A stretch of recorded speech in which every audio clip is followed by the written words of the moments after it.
Hello दोस्तों, आपका स्वागत है मेरे इस चैनल पर। मेरा नाम है सुजाता और मैं लेकर आई हूँ आपके लिए अनसुनी और डरावनी कहानियाँ। ये कहानी है एक डरावनी रात की।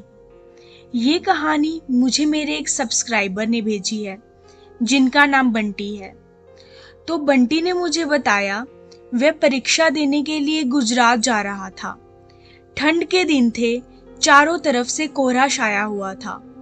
आमने सामने भी कोई नहीं दिख रहा था। पूरे 15 घंटे बाद वह गुजरात पहुंच गया था। परीक्षा अगले दिन थी, इसलिए वह एक होटल में रुकने के लिए सोच रहा था।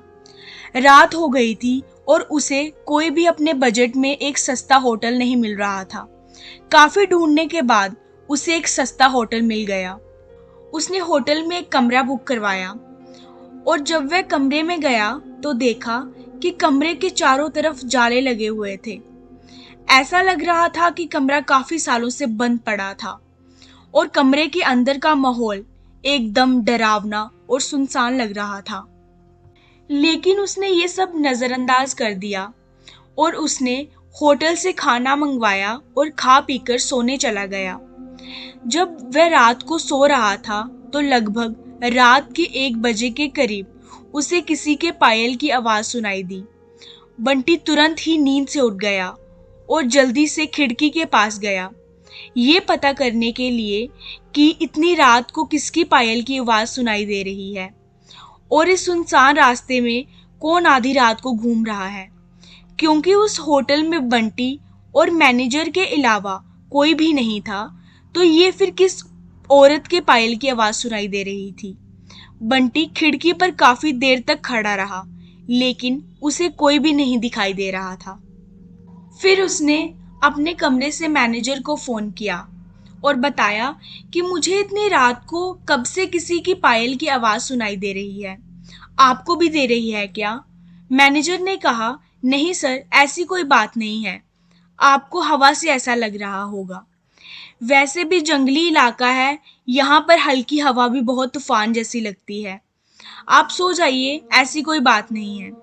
बंटी मैनेजर की बात पर भरोसा करके फिर से सोने चला गया। कुछ देर बाद उसे दोबारा से वही पायल की आवाज पहले से ज्यादा तेज सुनाई देने लगी। इस बार उसने अपने कमरे का दरवाजा खोला और सीधा होटल के बाहर देखने के लिए चला गया। जब वह बाहर गया तो उसने देखा कि एक काफी लंबी औरत जो सफेद साड़ी पहने हुई थी, उसके काफी लंबे बाल थे और चेहरा ढका हुआ था। वह अपने हाथ में एक नारियल लेकर होटल के चारों तरफ चक्कर लगा रही थी। ऐसा लग रहा था कि मानो अपने पायल की आवाज से किसी को बुला रही थी। बंटी दौड़कर उसके पास गया कि कौन है ये औरत जो इतनी रात को यहाँ घूम रही है, लेकिन वह तुरंत ही गायब हो गई और चारों तरफ कोहरा ही कोहरा फैल गया। बंटी भी थोड़ा सा घबरा गया, क्योंकि जिस औरत को वह सामने से देख रहा था अब वो उसे दिखाई नहीं दे रही थी। बंटी अपने होटल में वापस जाना चाहा, लेकिन फिर उसे दोबारा पायल की आवाज सुनाई देने लगी। बंटी अब उसे ढूंढता हुआ जंगल की ओर जाने लगा। चलते चलते वह होटल से इतनी दूर चला गया कि उसे पता ही नहीं चला। फिर उसने उस घने जंगल में कुछ ऐसा देखा कि उसका दिल दहल गया। उसने देखा कि उस औरत ने एक पीपल के पेड़ के नीचे 5-6 लाश रखी थी और बारी बारी से एक एक को नोचकर खा रही थी। उसका मुंह खून से लथपथ था और चेहरा भी एकदम डरावना था। बंटी जब ये सब देखा तो उसके पाँव के नीचे से जमीन खिसक गई। ये सब नजारा देखते ही उससे डर के साथ साथ रोना भी आने लगा। वह चुड़ैल अब मुझे भी मार देगी, क्योंकि अपने साथ पायल की आवाज के सहारे वो मुझे यहाँ तक ले आई है। लेकिन उसने हिम्मत से काम लिया और हनुमान चालीसा पढ़ते पढ़ते धीरे धीरे वह भागने गया, ताकि भूत उसे देख ना ले। लेकिन भूत तो भूत होते हैं। बंटी जैसे ही वहां से भागने की कोशिश किया तो चुड़ैल अचानक से उसके सामने आ गई और उसे इशारों से अपने अड्डे पर ले जाने लगी, जहां उसने लाशें रखी हुई थी। बंटी हनुमान जी का जाप करके इतनी तेजी से वहां से भागा कि मानो उसके अंदर कुछ शक्ति आ गई हो। भागते भागते सीधा वह अपनी होटल वापस आ गया। वह होटल के बाहर खड़ा था। वहां थोड़ी देर रुका तो उसे एक आदमी दिखाई दिया। उसे देखकर ऐसा लग रहा था कि वह एक अच्छा आदमी था।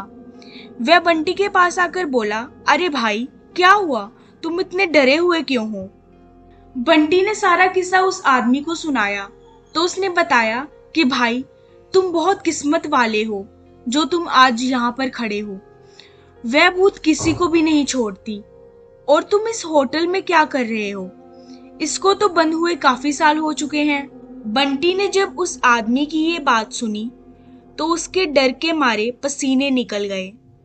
फिर उस आदमी ने बताया कि इस होटल में बहुत साल पहले एक लड़की के साथ 4-5 लड़कों ने मिलकर भयानक तरीके से शोषण करके उसे मार दिया था। लड़की तो मर गई, लेकिन उसने किसी को भी नहीं छोड़ा। और जो भी रात के समय इस रास्ते से गुजरता है, वह उसे अपने कब्जे में कर लेती है और मार देती है। और कुछ सालों पहले ही इस होटल पर पुलिस का छापा पड़ा, तब से ये होटल बंद है। बंटी ने जब उस आदमी की पूरी बातें सुनी तो वह जोर जोर से रोने लगा और ये सोचने लगा कि आज तो मैं मर ही जाता। फिर उस आदमी ने बंटी को चुप कराया और बोला, चलो आज तुम आज रात मेरे साथ रुक जाओ, मेरा घर पास ही है। बंटी ने उस आदमी को धन्यवाद किया और उसके साथ उसके घर चला गया। और बंटी ने अपने आप से वादा किया कि आज के बाद वह भूल कर भी कभी अनजान जगह पर नहीं जाएगा। तो आज के लिए बस इतना ही। और नई कहानियां सुनने के लिए मेरे YouTube चैनल को सब्सक्राइब करें और अपने दोस्तों से शेयर करें। इसी के साथ मैं आपसे विदा लेती हूँ। फिर मुलाकात होगी एक सच्ची और डरावनी कहानी के साथ।